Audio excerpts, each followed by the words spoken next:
Vous êtes installé au Rwanda depuis un certain temps, vous pilotez le AINA Think Tank, c'est ça? Oui. C'est quoi AINA Think Tank? AINA Think Tank, c'est un laboratoire d'idées. Notre travail, c'est de faire le plaidoyer, la recherche, pour pouvoir éduquer la génération montante sur des bases de leadership et les orienter pour qu'ils puissent quand même être au pas des enjeux au niveau international, comme ce qui se passe dans nos pays aujourd'hui, qui peuvent affecter d'autres pays, comme vice-versa. Et nous essayons de notre manière d'apporter la connaissance, l'information et la sagesse à ceux qui voudraient bien s'en acquérir pour se préparer à affronter le monde aussi qui change au jour le jour et dont des fois on est obligé de se préparer pour affronter. Oui. Alors Damien, aujourd'hui le Rwanda a une hôte de marque, la présidente de la Hongrie qui est en visite au Rwanda. Et pour commencer, que représente une telle visite pour vous?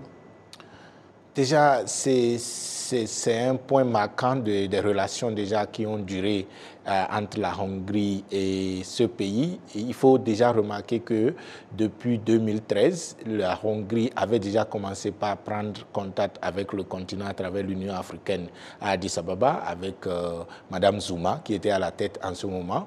Et déjà en 2019, je crois que c'est à cet effet que la Hongrie a commencé de façon pratique à faire des interventions et des contacts avec le Rwanda beaucoup plus visibles quand ils avaient parlé de la question du traitement des eaux usées pour en faire de l'eau buvable et d'autres projets qu'ils avaient. Et ces pays développés qui arrivent à se développer avec des difficultés parfois ont l'intention de partager ce qu'ils ont avec d'autres pays. Et je crois que c'est l'occasion pour nos pays, comme celui du Rwanda à ce titre, de se positionner et de savoir tirer l'essentiel de ces pays qui ont quelque chose et de voir aussi qu'est-ce qu'on peut leur apporter tout en faisant en sorte que cela bénéficie à la population lambda, au peuple et à cette nation-là. Donc je crois que c'est une bonne idée que la présidente même vienne après que le ministre des Affaires étrangères ait visité le pays, je crois, en 2021. Oui, tout à fait. Et donc, actuellement, la présidente même est là et je crois que les choses vont prendre d'autres envols après ce qui avait été déjà fait par les intermédiaires. Alors, Damien, la Hongrie, c'est un pays lointain, un pays de l'Europe de l'Est. Et vu sa position géographique, on peut dire que la Hongrie a quels atouts économiques ou bien quels atouts de développement? Déjà, quand vous voyez les questions ordinaires, par exemple, on parle de l'énergie, on parle de l'eau, oui. Quand vous êtes, même si vous êtes juste un citoyen et que vous êtes chez vous et l'électricité se coupe, parfois à des moments où vous en avez besoin, c'est difficile. Oui. Maintenant, c'est des pays qui ont réussi à gérer ces genres de choses, à utiliser des barrages hydroélectriques et aussi le traitement de l'eau. Je crois que l'eau et l'énergie aujourd'hui sont devenues vitales, pas seulement pour des choses importantes dans la vie du quotidien de tout citoyen, et ce n'est pas seulement les industries qui en ont besoin. Et si ces gens ont des techniques et des technologies qui pourront nous permettre dans nos pays à ce qu'on n'ouvre plus le robinet pour que l'eau ne coule plus, je crois que ça, c'est quelque chose quand même de très noble.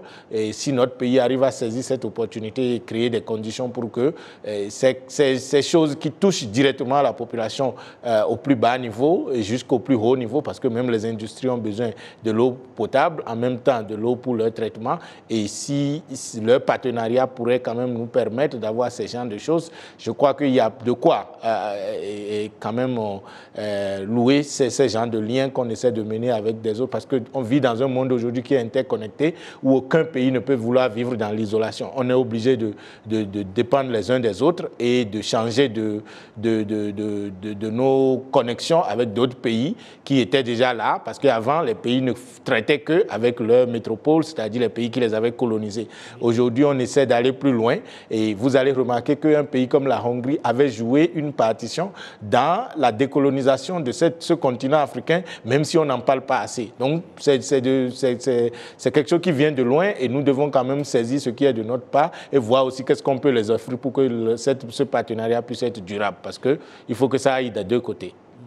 Et justement, cette union, ce que vous mettez entre la Hongrie et les anciennes puissances coloniales. Et même la présidente de la Hongrie l'a souligné, elle a mis un accent sur le respect mutuel, un partenariat mais qui est basé sur le respect mutuel, là où elle a dit que la Hongrie regarde d'abord les besoins des pays africains, des partenaires, et puis elle va agir en conséquence en tenant